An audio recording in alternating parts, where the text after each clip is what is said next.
അൽ ഇമാമുൽ ആളം, ഏറ്റവും മഹാനായ ഇമാം, ഏറ്റവും വലിയ ഇമാം. ഇത് കഴിഞ്ഞ പാഠത്തിൽ നമ്മൾ പഠിച്ചിരുന്നു.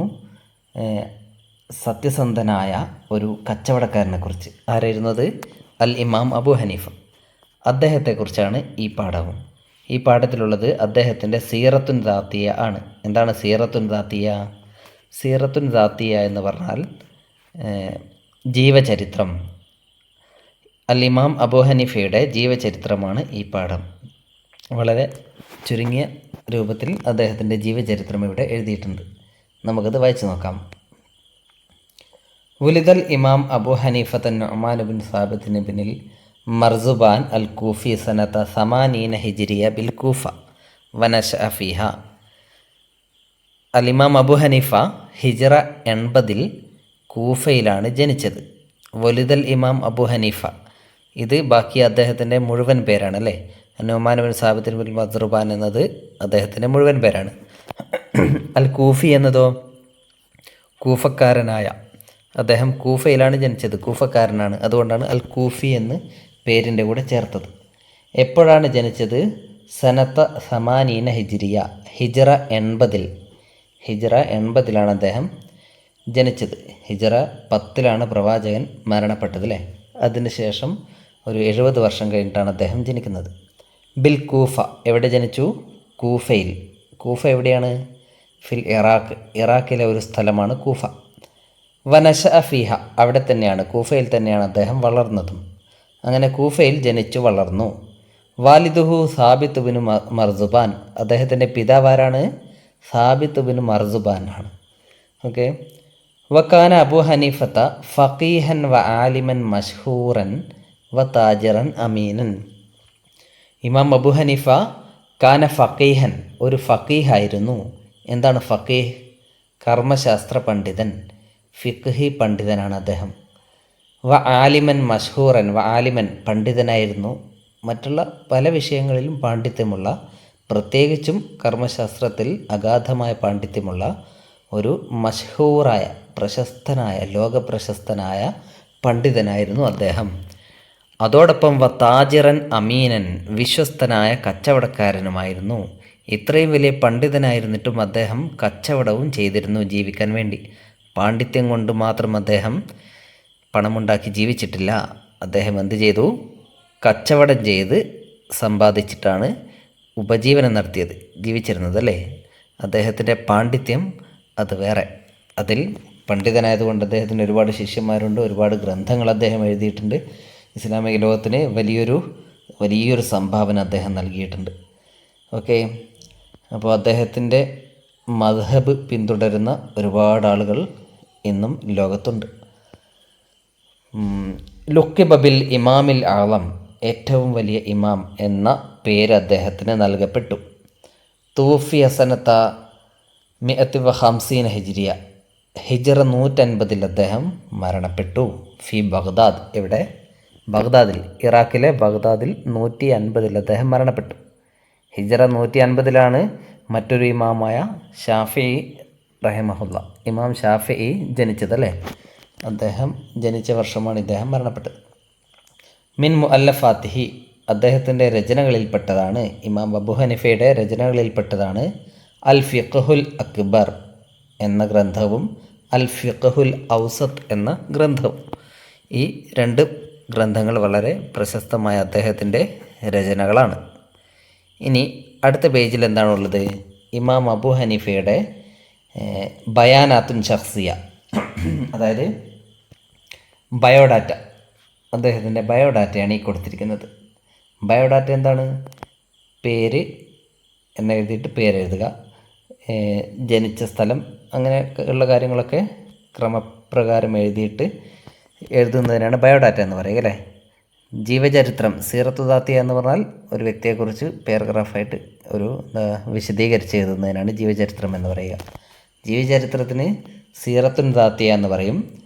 പിന്നെ ബയോഡാറ്റയ്ക്ക് ബയാനാത്തുൻ ഷഖ്സിയ എന്ന് പറയും. നമുക്കൊരാളുടെ സീറത്തുൻ ദാത്തിയ കിട്ടിയാൽ അതിൽ നിന്നും ബയാനാത്തുൻ ഷഖ്സിയ ഉണ്ടാക്കാൻ പറ്റും. അതേപോലെ ഒരാളുടെ ബയാനാത്തുൻ ഷഖ്സിയ കിട്ടിയാൽ അതിൽ നിന്നും സീറത്തുൻ ദാത്തിയയും ഉണ്ടാക്കാം. ഇവിടെ സീറത്തുൻ ദാത്തിയെ മേലെ കൊടുത്തിരിക്കുന്നു. അതുകൊണ്ട് അതിൽ നിന്നും ബയോഡാറ്റ ഉണ്ടാക്കിയത് എങ്ങനെയാണെന്ന് നോക്കാം. അൽ ഇസ്മുൽ കാമിൽ, ഫുൾ നെയിം, മുഴുവൻ പേര്. അൽ ഇമാം അബു ഹനീഫത്തു നുഅ്മാൻ ബിൻ സാബിത്ത് ബിൻ മർസുബാനിൽ കൂഫി. ഇതാണ് അദ്ദേഹത്തിൻ്റെ മുഴുവൻ പേര്. അപ്പോൾ ബയോഡാറ്റ എഴുതുമ്പോൾ, ബയാനത്തുൽ ശഖ്സി എഴുതുമ്പോൾ നമ്മൾ എന്ത് ചെയ്യണം? മുഴുവൻ പേരും എഴുതണം, ഇനീഷ്യൽ അടക്കം എഴുതണം. പിന്നെ ഇസ്മുൽ വാലിദ്, നെയിം ഓഫ് ഫാദർ, പിതാവിൻ്റെ പേര്. എന്താണ് പിതാവിൻ്റെ പേര്? സാബിത്ത് ബിനു മർസുബാൻ എന്നതാണ് നെയിം ഓഫ് ഫാദർ. അടുത്തത് ആമുൽ മീലാദ്, ഇയർ ഓഫ് ബർത്ത്, ജനിച്ച വർഷം. എപ്പോഴാണ് ജനിച്ചത്? ഹിജ്റ 80 അല്ലേ? അത് എഴുതിയിരിക്കുന്നു. മക്കാനുൽ മീലാദ്, പ്ലേസ് ഓഫ് ബർത്ത്, ജനിച്ച സ്ഥലം എവിടെയാണ്? അൽ കൂഫ, കൂഫയിലാണ്. അൽ മിഹ്നത്ത്, ജോബ്, അദ്ദേഹത്തിൻ്റെ ജോലി എന്താ? താജിർ, കച്ചവടക്കാരൻ. അൽ ലക്കബ്, ലക്കബ് എന്താണ്? അൽ ഇമാമുൽ ആളം. ആമുൽ വഫാത്ത്, ഇയർ ഓഫ് ഡെത്ത്, എത്രയാണ്? 150 ഹിജ്റ അല്ലേ? മക്കാനുൽ വഫാത്ത്, ബഗ്ദാദ്, പ്ലേസ് ഓഫ് ഡെത്ത്, മരണപ്പെട്ട സ്ഥലം ബഗ്ദാദാണ്. അൽ മുഅല്ലഫാത്ത്, രചനകൾ. അൽ ഫിഖ്ഹുൽ അക്ബർ, അൽ ഫിഖ്ഹുൽ ഔസത്ത്, ഇതൊക്കെയാണ് രചനകൾ.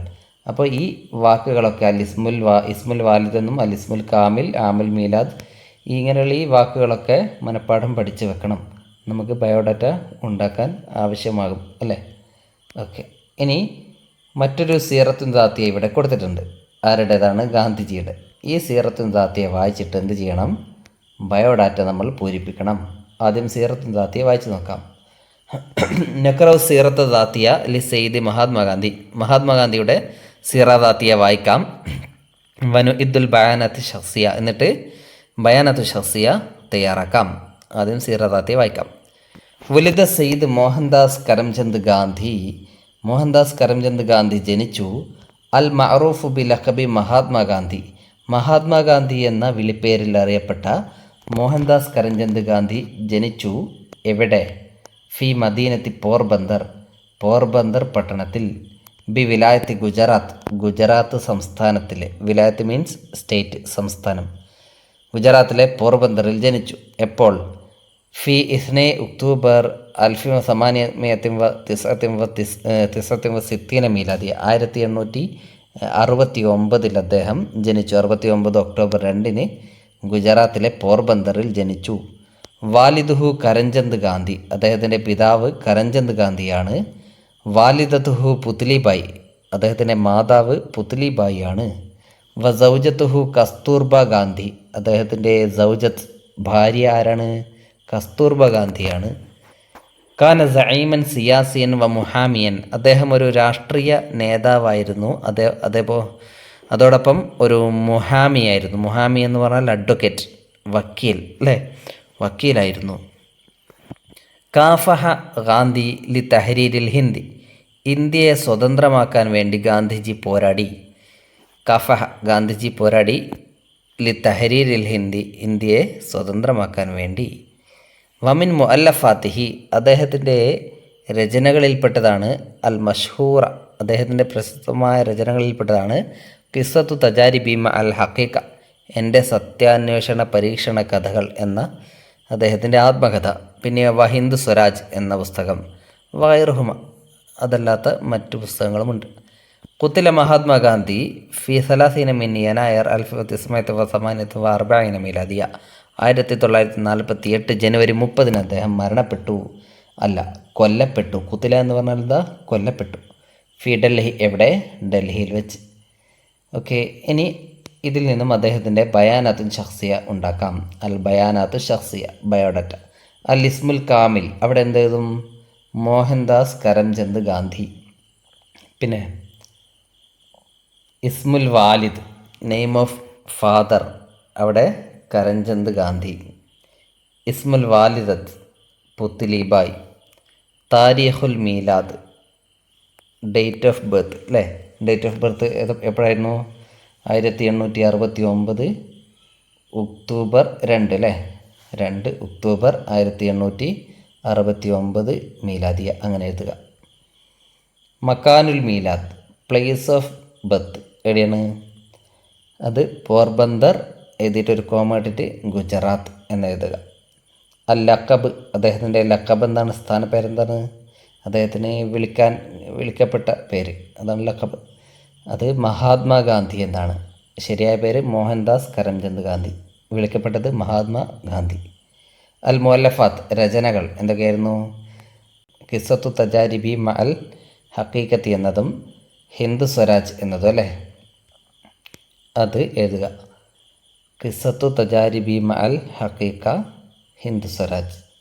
താരിഖുൽ ഇസ്തിഷ്ഹാദ് രക്തസാക്ഷിയായ ദിനം. ഇസ്തിഷ്ഹാദ് മീൻസ് രക്തസാക്ഷി ആവൽ, അപ്പോൾ അതായത് ഡേറ്റ് ഓഫ് ഡെത്ത്. മക്കാനുൽ ഇസ്തിഷ്ഹാദ് രക്തസാക്ഷിയായ പ്ലേസ്, സ്ഥലം എവിടെയാണ്? ഡൽഹി. ഓക്കെ, അത് എഴുതി കഴിഞ്ഞാൽ ഈ രണ്ടാമത്തെ പാഠം കഴിഞ്ഞു അല്ലേ. ഇനി അടുത്ത വീഡിയോയിൽ നമുക്ക് മൂന്നാമത്തെ പാഠം പഠിക്കാം.